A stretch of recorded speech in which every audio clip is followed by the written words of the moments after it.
This is the IELTS Task 1 Academic Writing, and this is the question. Write a report for the data below which describes the graph showing school enrollment in the USA. We can see a line graph. We can see the axis which represents the number of millions of students and the axis that represents the start and 8 dates or years of the research. We also have specific lines color-coded to the information in the graph, which are grades 1 to 8, primary school or elementary, grades 9 to 12, which are high school, and then higher education, further education and higher education, colleges and universities. In the report, as you can see, I've highlighted some sections in red and I've underlined them, and that means that these are incorrect. I'm going to explain and I'm going to correct those sections. There are certain areas also that I've highlighted in italics, and that means that these are not incorrect regarding vocabulary or grammar, but that they are not very accurate when it comes to describing the graph. So we're going to change these as well, and we're going to explain. This is a bar chart of the number of students in enrollment in the USA in 3 grades. Okay, so as I mentioned just a second ago, this is actually a line graph.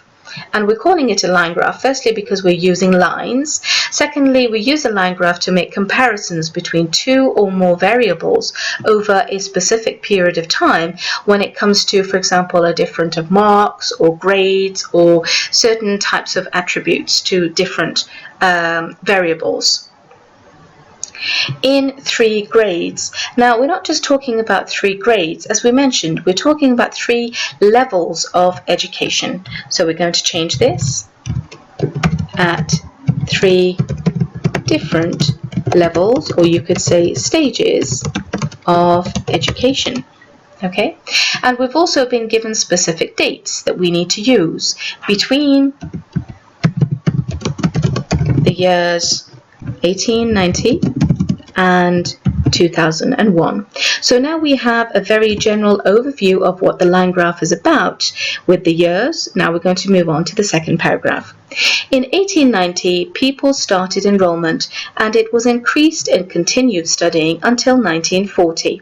Now, because we're starting to talk about a change that began in 1940, we're going to be discussing the change from there. We're going to say from 1890. So we're signifying that this is the start date of the change. People started, it was students, wasn't it? Students started enrollment and it was increased. We have to be very careful what we mean when we use the pronoun it. What was increased? So I'm going to change this a little bit more clarity. Students started enrollment and this enrollment continued and peaked in the year. If we look, grades 1 to 8 and 9 to 12 had a peak in the year 1970. We need to write that down. For grades 1 to 8 and 9 to 12. Whereby, so when we say a peak, what specific numbers or digits are we looking at? So the peak for grades 1 to 8 was just over 35 million, and the peak for grades 9 to 12 was just under 15 million. That also needs to go in our report. Peaked in the year 1970 for grades 1 to 8 and 9 to 12, whereby the first, which is grades 1 to 8, had enrollments of over 35 million, and the latter, which means the one we talked about second, which is grades 9 to 12, had enrollments of just under 15 million. Okay, so I'm going to get rid of that until 1940. It was nearly 5 times number of students in grades 1 to 8 than 9 to 12 and colleges and universities. So I think here you want to make a comparison of how much more or less one level was than the other. Okay, so here we can say, I apologize. Okay, This is a difference of almost 2.5 million, and all I've done is I've calculated 35 divided by 15, so around about 2.5 million difference here. On the other hand, after 1930 and 1940, it was decreased the number of students slightly and then going up again in 1950. Okay, instead of saying on the other hand, we're going to say however. And the reason why we're using however is because up until now, we have suggested that there was an increase. However, it wasn't just an increase. We also had decreases or dips in the number of enrolments as well. And that's why we've used the linker however. However, for grades 1 to 8, it was the year 1930, and then again 1970, and then grades 9 to 12, it was the year 1940, and then again 1980. And this is what we need to write in this paragraph. Okay, so I am going to take this sentence and I'm going to write what we just talked about.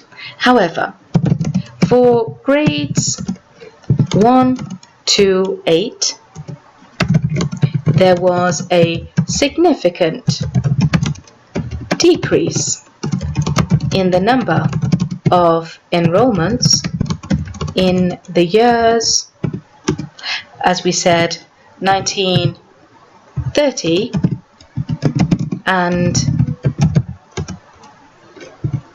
1970. I don't want to make a mistake. This was also the case for students in grades 9 to 12 with a slight. Instead of saying the word decrease, I want to show the examiner that I have a wider range of vocabulary, so I'm going to use the word dip instead of decrease, with a slight dip in number of enrolments in the years. So for grades 9 to 12, it was 1940 and then again 1980.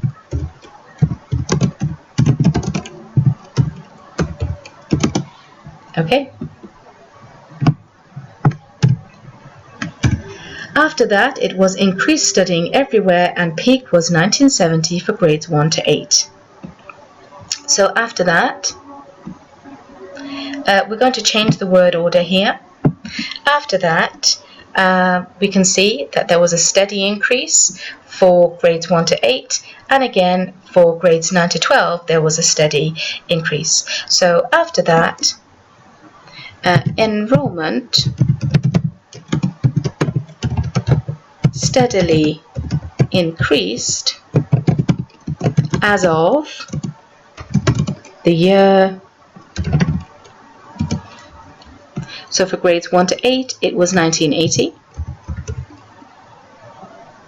As of the year 1980, for grades 1 to 8, and 1990 for grades 9 to 12. Okay, we've already mentioned peak was 1970 for those grades, so I'm going to get rid of that. If compare, who compares? If we compare, because we need the subject, who is going to compare? If we compare enrollment of all grades, as you see, in 1970, grades 1 to 8 were most than grades 9 to 12. Because we're comparing two grades here, we can't use the word most, we need to use the word more. But instead of changing this here, I'm going to change the whole sentence, and I'm going to explain why. And colleges and universities, but it changed from 1980 and 1990. If we look at the graph, we can see that in 1980, colleges and universities had a gradual increase until 1960, with a sharp increase until 1980, and then almost parallel to grades 9 to 12 as of then. And so that's what I'm going to say in this paragraph. As you can see, regarding colleges and universities, there was a steady increase in the number of enrolments from 1890 to 1960. However, a sharp rise occurred.